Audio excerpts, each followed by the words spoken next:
श्री वल्लभाधीश की जय।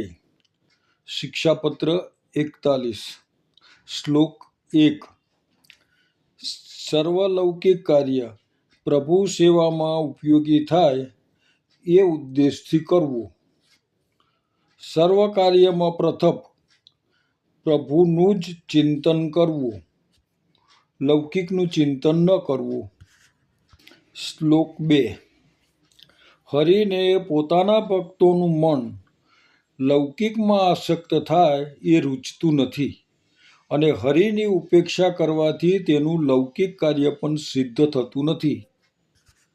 શ્લોક 3 શુદ્ધ ભાવ પ્રભુમાં સ્થાપન કરવો, ચતુરાઈ કરવી નહીં. સમસ્ત જીવના અંતર્યામી પ્રભુ મનમાં રહેલા એવા ભાવને જાણે છે. શ્લોક 4 જે વૈષ્ણવનો પ્રભુમાં શુદ્ધ ભાવ હોય તે શુદ્ધ ભાવ જોઈ પ્રભુ તેનું લૌકિક વૈદિક સર્વ કાર્ય વિના વિઘ્ન સિદ્ધ કરે છે. શ્લોક 5 તદીય વૈષ્ણવે જેટલો આવશ્યક હોય તેટલો જ લૌકિકમાં વ્યય કરવો. લૌકિક વધે તો પણ તે બાધક કરતું નથી.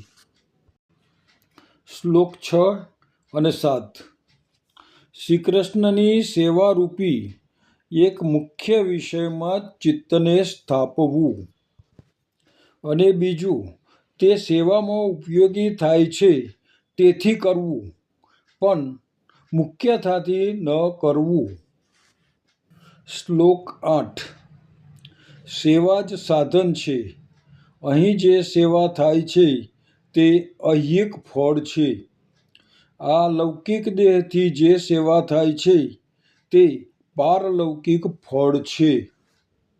શ્લોક 9 તે માટે ભાવને વધારે એવો સત્સંગ કરવો. સત્સંગના અભાવથી ભાવ શાંત થઈ જાય છે. શ્લોક 10 હરિની સેવામાં આરતી રાખવી. પ્રભુ લૌકિકમાં સ્થિરતા આપશે નહીં. શ્લોક 11 જેમ બાળકની ચિંતા તેનો પિતા પોતે કરે છે તેમ તદીય ભગવદીઓની ચિંતા પ્રભુ પોતે જ કરે છે. તેથી પોતાની ચિંતા પોતે જ કરનારા મૂર્ખ છે, એમાં સંશય નથી.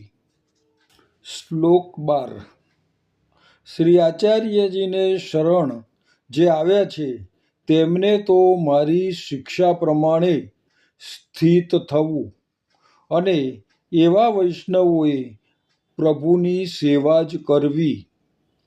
તેથી તેમનું સર્વ પ્રકારે સિદ્ધ થશે.